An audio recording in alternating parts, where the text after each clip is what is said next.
Hello friends, welcome to Aarthi Ganesh Creations. இன்னைக்கு special rava kesari எப்படி செய்யறதுன்னு வாங்க பார்க்கலாம். ஸ்டவ் ஆன் பண்ணி ஒரு pan வெச்சுக்கலாம்.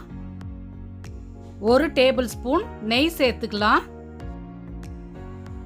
நெய் சூடானதும் முந்திரி வறுத்துக்கலாம். விருப்பப்படுறவங்க உலர்ந்த திராட்சை கூட சேர்த்துக்கலாம். முந்திரி நல்லா வறுபட்ட உடனே வேற பவுலுக்கு மாத்திக்கலாம்.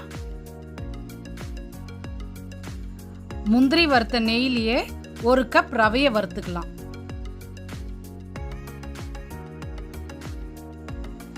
ரவை நல்லா இந்த மாதிரி மணல் மணலா வறுபட்ட உடனே வேற பிளேட்டுக்கு மாத்திக்கலாம்.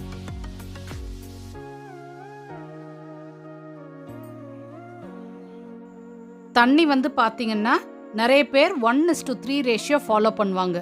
அதாவது 1 கப் ரவைக்கு 3 கப் தண்ணி வைப்பாங்க. நான் கேசரி நல்லா தளன்னு இருக்கணுன்றதுக்காக 1:4 ரேஷியோ ஃபாலோ பண்ணுறேன். 2 கப் தண்ணி 2 கப் பால் சேர்த்துக்கிறேன். பால் கேசரிக்கு நல்ல ரிச்னஸ் கொடுக்கும். 3 கப் தண்ணி 1 கப் பாலும் சேர்த்துக்கலாம். 1/2 டீஸ்பூன் கல்லுப்பு சேர்த்துக்கிறேன். எந்த ஸ்வீட் ரெசிபி செஞ்சாலும் அதில் கொஞ்சம் உப்பு சேர்த்தாதான் ஸ்வீட்னஸை என்ஹான்ஸ் பண்ணும். சேர்த்துருக்கிற தண்ணியும் பாலும் கொஞ்சம் கொதி வந்த உடனே ஃப்ளேமை சிம் பண்ணிட்டு வறுத்து வச்ச ரவையை கொஞ்சம் கொஞ்சமாக சேர்த்து கலரிக்கலாம். கேசரியோட கலருக்கு நான் இன்னைக்கு ஆப்பிள் கிரீன் கலர் யூஸ் பண்ணுறேன். எல்லோ இல்லைன்னா ஆரஞ்சு ஃபுட் கலரும் யூஸ் பண்ணலாம். But food colour is not healthy. முடிஞ்ச அளவு ஃபுட் கலரை யூஸ் பண்ணாமல் செய்யுங்க. இந்த கலரை கொஞ்சமாக தண்ணியில் மிக்ஸ் பண்ணி ஆட் பண்ணிக்கலாம்.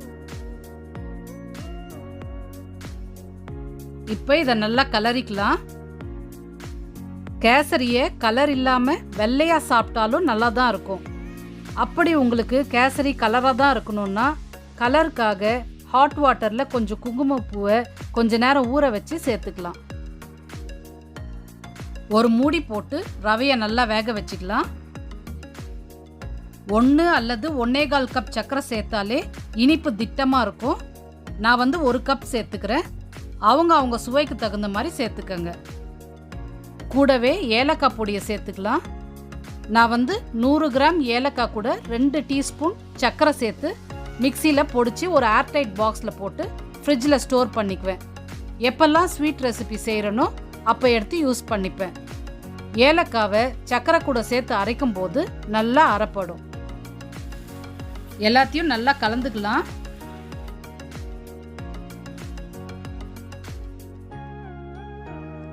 மூணு டேபிள் ஸ்பூன் நெய்யை ஒரேடியா சேர்க்காம கேப் விட்டு விட்டு சேர்த்து நல்லா கலரிக்கலாம்.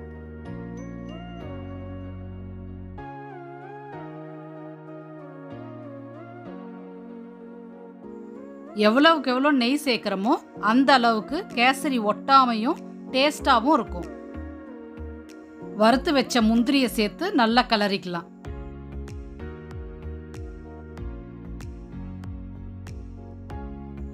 ஒரு பிளேட்லேயோ இல்லை பவுல்லையோ நெய் தடவிக்கலாம். ரெடியான கேசரியை அதில் மாற்றிக்கலாம். குக்கி கட்டர் யூஸ் பண்ணி குழந்தைங்களுக்கு பிடிச்ச ஷேப்பில் கட் பண்ணிக்கலாம். இல்லைன்னா இப்படி லைன்ஸ் போட்டு ஸ்கொயராகவும் கட் பண்ணிக்கலாம்.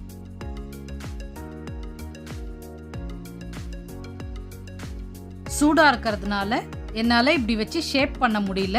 அதனால் கேசரி எடுத்து அதில் ஃபில் பண்ணிக்கிறேன். வறுத்த முந்திரியை வச்சு கார்னிஷ் பண்ணிக்கலாம். குக்கி கட்டர்ஸ் எடுத்துட்டா சுவையான அட்டகாசமான கலர்ஃபுல் கேசரி ரெடி.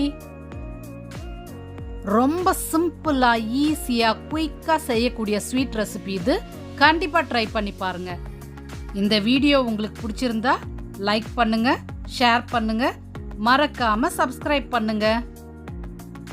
ஆரோக்கிய வாழ்வு சிறக்க சோறு முக்கியம் பாஸ். விவசாயம் காப்போம். நன்றி.